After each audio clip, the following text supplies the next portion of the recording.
Hello, everybody, and welcome to Church at Home with Rachel for Friday, the 20th of September. I apologize. I have a canker, or I bit my tongue or something. I've got having a little trouble speaking today. Hopefully that will end before tomorrow when I have a clergy day and Sunday when we have a big 100th anniversary service. So please bear with me. That being said, it's Feel Good Friday. So today I want to talk about what it feels like to be able to talk about something in a new way, in a good way. We do a lot of talking in our diocese about walking in a good way. There's lots of history in the Canadian Church about not walking in a good way with our Indigenous brothers and sisters, with our siblings. And I think it's important that we learn to do that hard work of walking in a good way. But I'm also learning as a bishop that there are all kinds of places where maybe we haven't walked or talked in such a good way over the years. And one of those ways for us in our diocese, I think, is the way we talk about church things. We have this, just in a nutshell, real quick, for those of you who aren't from here, we have this thing called fair share.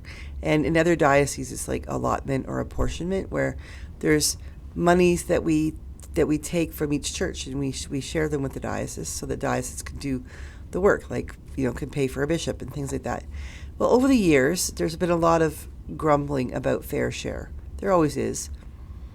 And I'm discovering that I think part of it is because of the way we've talked about it. I was at a meeting on Wednesday night, and I asked them, I said, how many of you think of fair share as the F word? And lots of people put their hands up.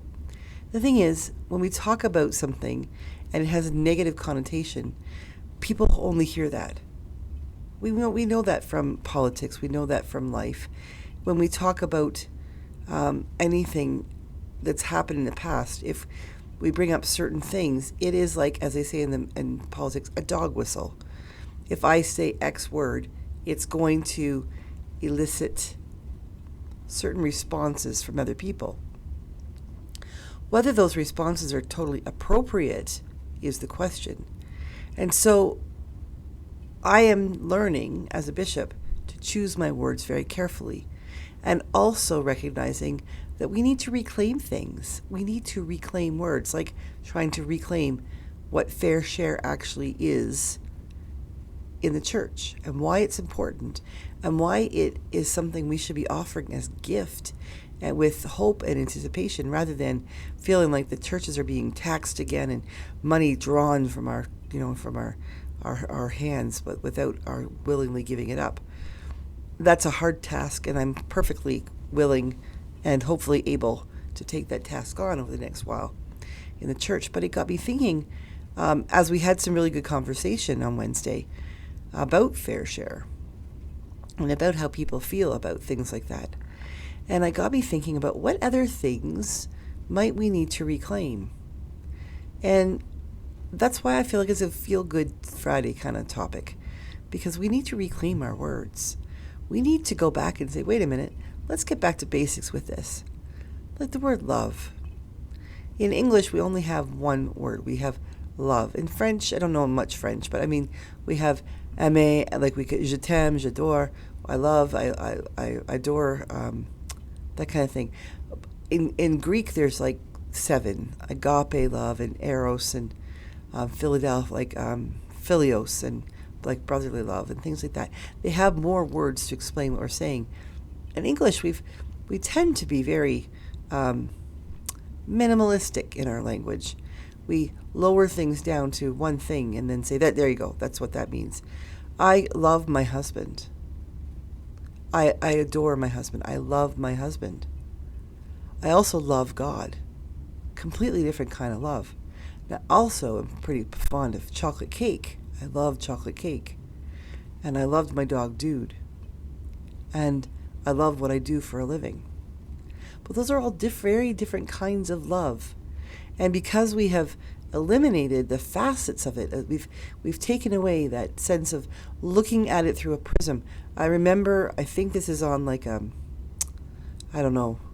Pink Floyd album or something. I'm not a Pink Floyd fan, so it might be somebody else. But one of their covers, there's a picture of a almost like a diamond, a prism with light coming through. And it goes through on one side, one color, and it comes out the other side in a rainbow.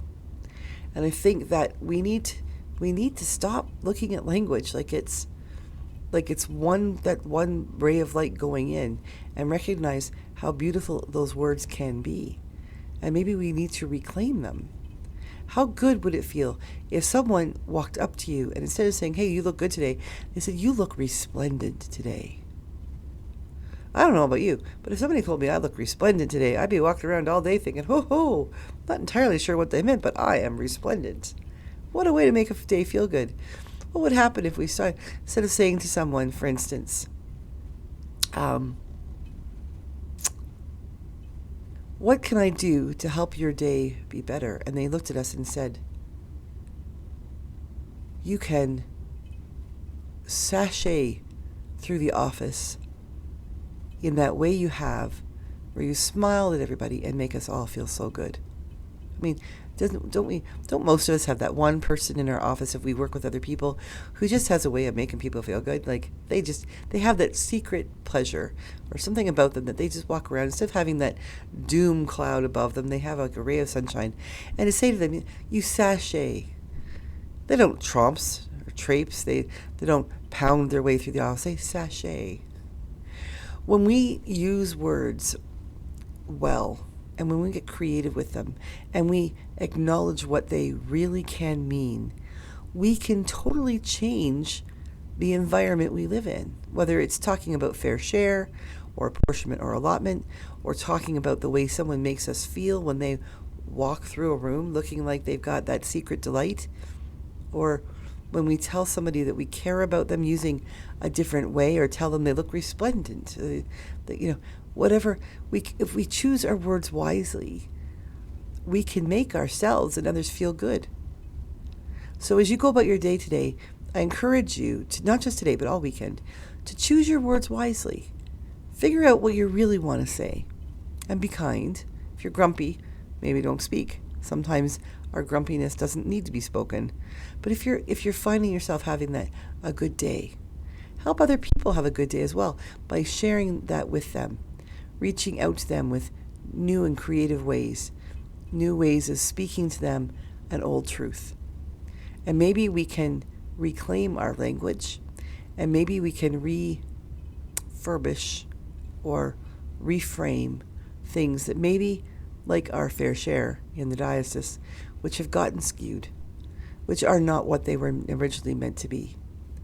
Imagine how awesome it would be if we went back to the basics and were able to reclaim words that have gotten away from us.